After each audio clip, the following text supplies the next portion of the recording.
Merci. La parole est à Gilbert Collard pour 5 minutes.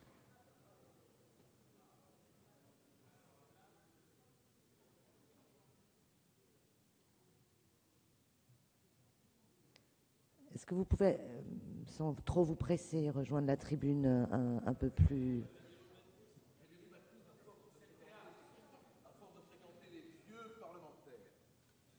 Madame le Président, merci. Madame la Présidente, vous avez la parole pour 5 minutes. Madame le Président, Monsieur le Ministre, Madame le Ministre, Madame la Ministre, Monsieur le rapporteur. Alors, ce débat sur l'aide médicale d'État divise, bien évidemment. On s'en est rendu compte, puisqu'on a pu entendre que certains étaient ridicules, je l'ai noté, que d'autres étaient extrémistes, et il y a même une question de niveau qui a été évoquée pour être au même niveau. Voilà, bon, enfin peu importe, chacun est à son niveau. Cette proposition de loi me permet d'acter une évolution dans la thérapeutique freudienne de l'UMP. Je sens qu'elle se décomplexe un peu plus, ce qui est bien, mais pas suffisamment. À mon avis, il faut encore faire des progrès. Alors j'ai pu constater que M. Copé avait repris l'idée que j'avais développée, mais qui malheureusement n'avait pas eu grâce à ses yeux ni à ses oreilles ce jour-là, sur la question de la suppression pure et simple de l'aide médicale d'État, sauf dans les cas, bien sûr, où il y a la nécessité de soins d'urgence.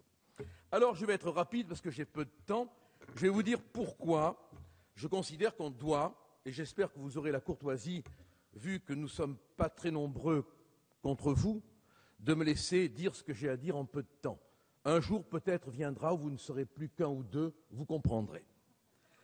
La France est endettée, la France, c'est une évidence, est édentée et endettée. La faute à qui? À vous voir visiter les cimetières, on pense que c'est toujours l'ancienne majorité, mais peut-être un jour vous serez vous-même les fossoyeurs. La France est endettée, on le sait, les hausses d'impôts et le déficit de la sécurité sociale sont là pour nous le rappeler, toute question d'opposition politique et de partisanerie mise de côté. Dans ce contexte, on économise d'un côté, on impose d'un côté et on soigne gratuitement de l'autre. Alors je vous le dis simplement, évidemment, vous allez encore m'insulter, huer, l'hôpital socialiste se fout de la charité des contribuables. Parce que d'un côté vous dites, il faut économiser, il faut plus de 20 milliards d'euros d'impôts, et de l'autre vous dites, nous on est bons, nous on est généreux, nous on est des humanistes, nous on aime les droits de l'homme, nous on est pour la gratuité, pour les soins des gens qui sont en situation illégale, mais votre générosité, votre bonté, ce n'est pas dans votre poche que vous la prenez, c'est dans la poche des contribuables. Vous êtes bons et généreux par procuration, vous êtes des pickpockets de générosité. L'AME coûte 633 millions d'euros. Aujourd'hui, elle est confrontée à deux paradoxes. Un premier paradoxe qui est un paradoxe légal et qui évidemment vous dérange parce que la légalité, vous valsez avec elle. Celui qui a des papiers est moins bien traité que celui qui n'a pas de papiers. C'est le premier paradoxe moral. Après vient un paradoxe légal que vous devriez quand même essayer de régler, ne serait-ce que pour l'éducation des générations qui vont à l'école et qui écoutent.